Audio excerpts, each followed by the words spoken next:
Senator Bellemare. Yes. I did not have an intention of giving a speech on Bill C-69. However, I reviewed certain sections of the bill and I decided that it was worthwhile to highlight a good thing in this bill and a bad thing in this bill.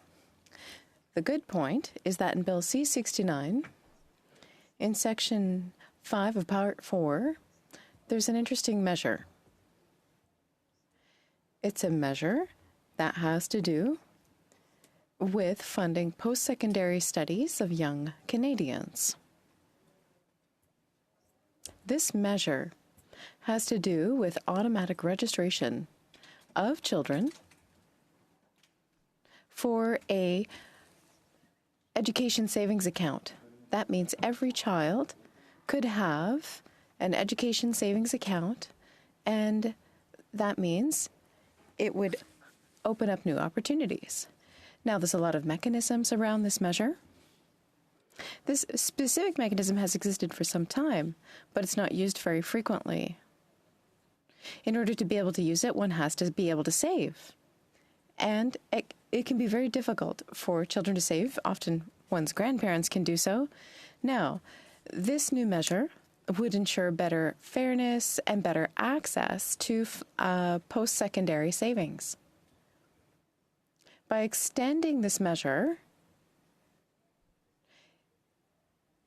it extends the use of it for 20 to 30 years. That means it's a measure that could eventually be broadened in order to include education all throughout one's life. Looking at that measure, well, the Canada Chamber of Commerce proposed in 2017 setting up a similar measure, a training savings account similar to an education savings account. So I found this to be an interesting parallel, and I wanted to call your attention to it. For the moment, when we look at all the measures the federal government has proposed to help with training throughout one's life, there's rather few. There's the Canada Benefit for Education, which is a tax credit included in the 2017 or 2018 budget, but it's not at all popular.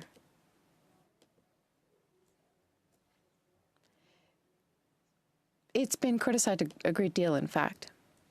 However, we need to support training all throughout one's life. It's necessary. To that effect, as I already said in my speech on C-50, this is significant. Technological climactic changes will lead to significant changes in the workplace and will require training. So, I have some data for you. It's important to keep that data in mind, and that's why I want to talk about the point that I don't like in this budget, which is the funding that the federal government used to provide through EI in the context of federal-provincial agreements, which will not be renewed. This represents $625 million. The measure that I was talking about for savings accounts, for automatic registration for that account, that represents about $150 million a year. However, $620 million within the context of the other agreements is much more significant. Now, I conducted a survey in December of last year, which I had done before the pandemic, to see if attitudes had changed, and actually they hadn't much. 20% of respondents that had a job considered it likely or very likely that technological or climactic changes would have an impact on their jobs. In fact, that they could lose their jobs. That's a significant proportion. 37% said that it was likely or very likely that climate and technological change would affect their tasks at work and that they would need training. So there was a section in the question asking about whether one's tasks at work would be impacted and whether one would need training for that.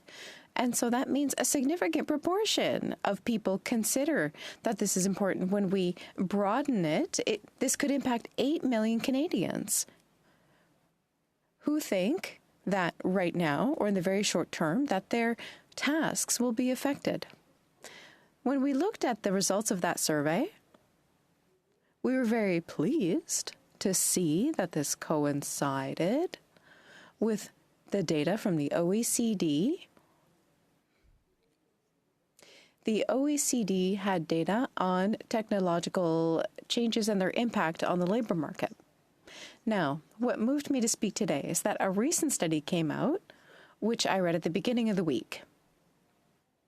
The International Monetary Fund conducted this study. And in this study, it says that about 40% of jobs throughout the world will be affected by artificial intelligence. It will replace certain jobs and create others. The study specifies that 40% is a lot of jobs on the labor market.